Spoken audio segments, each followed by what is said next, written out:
Welcome back to Singapore Property Talk Law. We're doing something a bit different today. We're going to be looking at the psychology behind property decisions, specifically how the ideas from the psychology of money can be applied to the Singapore market. Yeah, it's really interesting, isn't it? How much our mindset affects those big financial choices, especially with something like property. Absolutely. I'm Damien, and I'll be your host for this deep dive. And I'm Serene. And Serene is our expert who can help us break down this whole psychology of money thing. Welcome to the show. Thanks for having me. Glad to be here. So one of the first things that really struck me in that book, The Psychology of Money, was this idea that getting good with money, it's not like a one-time thing. It's a journey, not a destination. Oh, for sure. The book really emphasizes that. There's no quick fix to being good with money. You don't just suddenly become wealthy. Yeah, exactly. It's about building habits over time. It's like getting fit, right? Exactly. It's like a marathon, not a sprint. And that's especially true when it comes to Singapore's property market. Right. It's not about getting rich quick. Patience and planning are key here.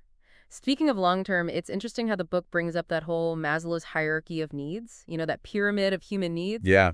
I remember that from Psych 101. Well, even though property is higher up on that period, it satisfies needs for security, maybe even some status. Right.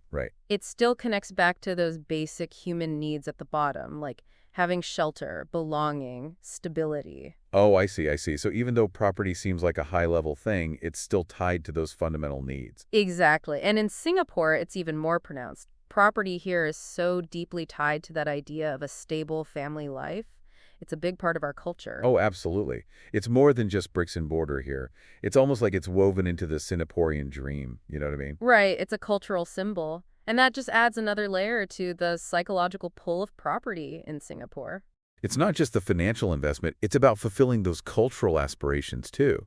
Okay, so we've got this long-term mindset and all these cultural factors. Right. But the psychology of money also really hammers on self-awareness, right? Like, it's really knowing your finances. And I don't just mean your income. Oh, absolutely. It's about understanding your spending habits, too. Your weaknesses, your biases, all of that. Yeah, the whole picture.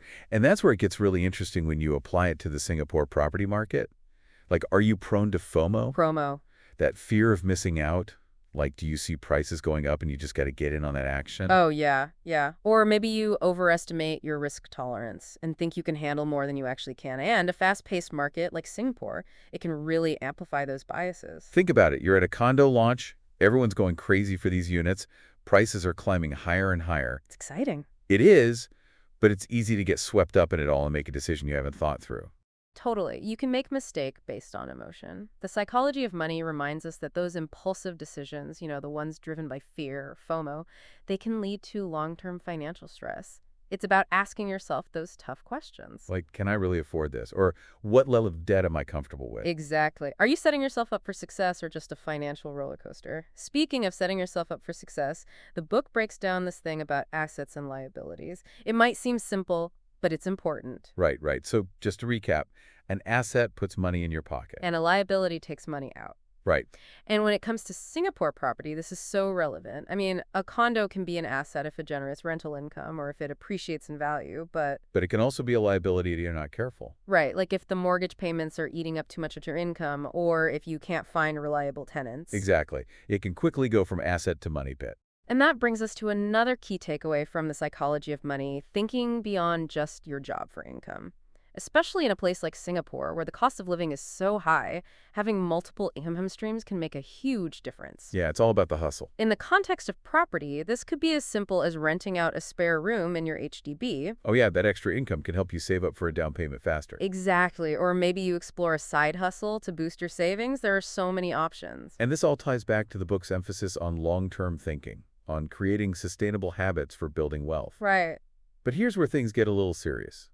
The psychology of money has some pretty strong words about debt. Oh, yeah. And that's especially important in Singapore's property market. People here often take on large loans to buy property. It's common, but it can be risky. The book talks about how easy it is for debt to spiral out of control. I've been there. It's stressful. And it affects your decision-making. In a hot market like we have here, it's tempting to take on more debt than you should, especially when you see prices rising so quickly. Oh, I feel that pressure. I got to get in before I miss out. But the psychology of money really makes you think. Are you being driven by fear and urgency? Yeah. Or are you making a thoughtful, informed decision? Before you jump into the property market here, you got to examine your relationship with debt. Seriously, ask yourself, How much debt am I truly comfortable with? Because remember, it can become a real burden. The book isn't saying all debt is bad. It's about being smart about it. Understanding its role in your financial life. Right. And making sure it doesn't stop you from building wealth. Because at the end of the day, you want to make sure that property is working for you, not the other way around. Absolutely, it's not just about getting those keys, it's about making sure it's a good financial decision for you. Right. You've got to see it as part of your overall financial strategy. Back again for more Singapore property talk law. We're still diving into the psychology of money and how it all connects to the Singapore property scene. We talked about a lot of important stuff, recognizing our own biases, the power of spreading your investments around, not getting in too deep with debt. Right, all that foundation. So now let's dig into some more ideas from the book, the more specific stuff. Okay, hit me with it. One thing that really stood out was the idea of compound interest. It might sound kind of boring at first. Oh yeah, I remember learning about it in school and being like, ugh, math. Right, but the book actually explains it in a way that makes sense, and it's super important when you're talking about long-term investments like property. Okay, I'm listening. Tell me more about this compound interest thing. Well, it's like magic, especially over a long period. Let's say you invest $10,000 today. Okay. Okay, $10,000, got it. With an average annual appreciation of, say, 3%, in 10 years, that $10,000 could be worth over $13,000. Okay, not bad. Now, fast forward 20 years, you're looking at close to $18,000. Whoa, that's a big difference. And 30 years down the line, you're looking at over $24,000. That's the power of compounding. Your gains keep building on themselves year after year. So it's like a snowball effect. Exactly. And in the Singapore property market, where prices have historically gone up, this compounding thing can be a major tool for building wealth. It's like you plant a seed and it just grows and grows over time. Right.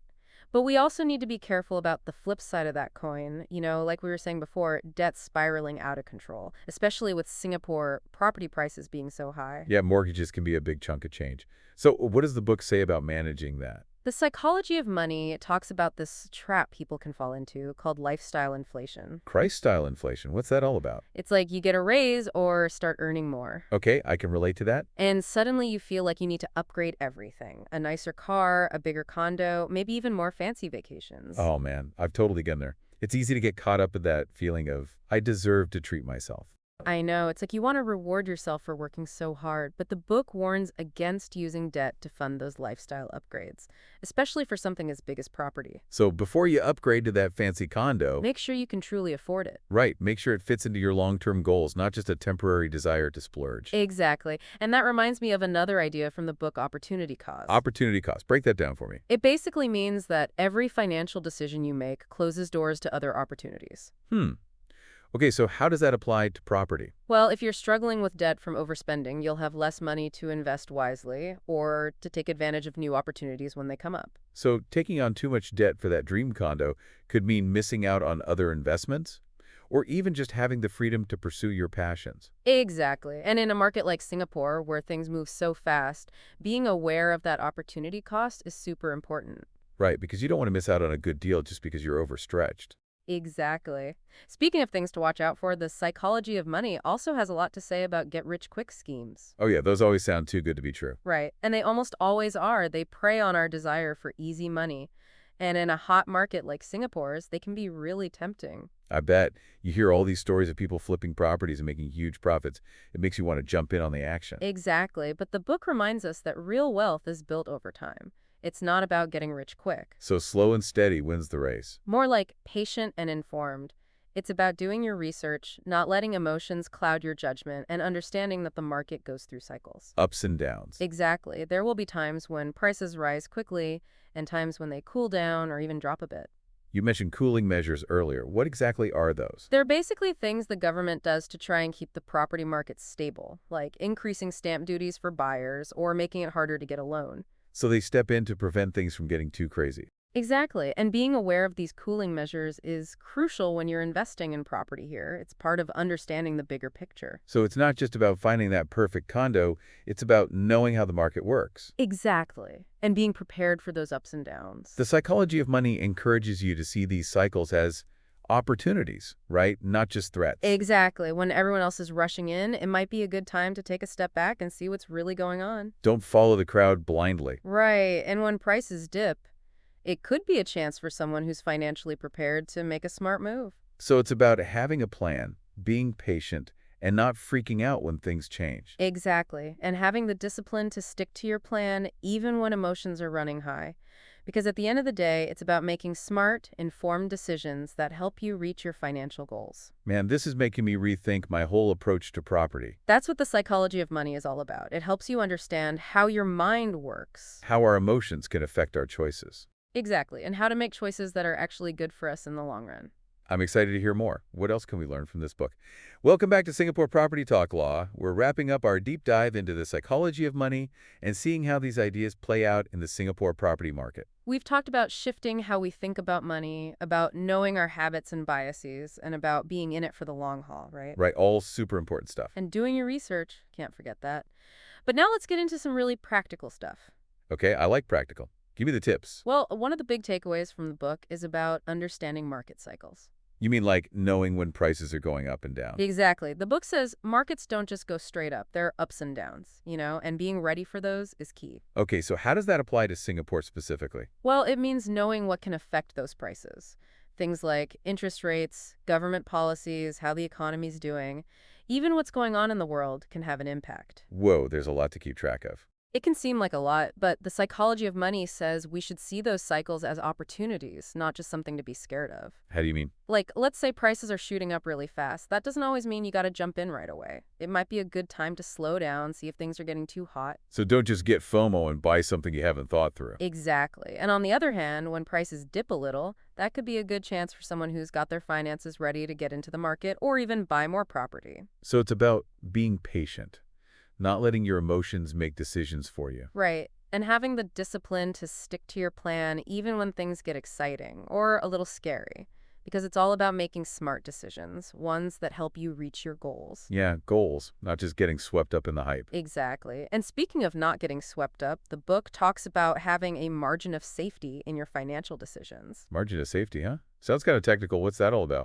It basically means not pushing yourself to the limit, having some cushion, just in case something unexpected happens. Okay, so like having an emergency fund. Yeah, or in the case of property, maybe having a bigger down payment, choosing a mortgage that's not going to stress you out, stuff like that. So you're not in a position where one little change could mess everything up. Exactly. It's about having that peace of mind, knowing you're financially secure. Like that sleep well at night money the book talks about. Makes sense. And when it comes to property, that peace of mind is huge. Oh, for sure. No one wants to be stressed about their home. Right. It lets you make those rational decisions, ride out those market ups and downs, and actually enjoy what you've invested in. Speaking of enjoying, one thing I liked about the psychology of money is it doesn't just talk about like making a ton of money. Oh, yeah, it's not just about the numbers. It talks about those other benefits of investing, right? Like feeling secure, having something you're proud of. Exactly. Building a legacy for your family.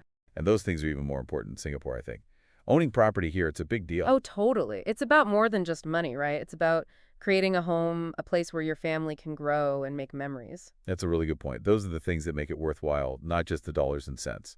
So it's about understanding that property is more than just like an asset on a spreadsheet.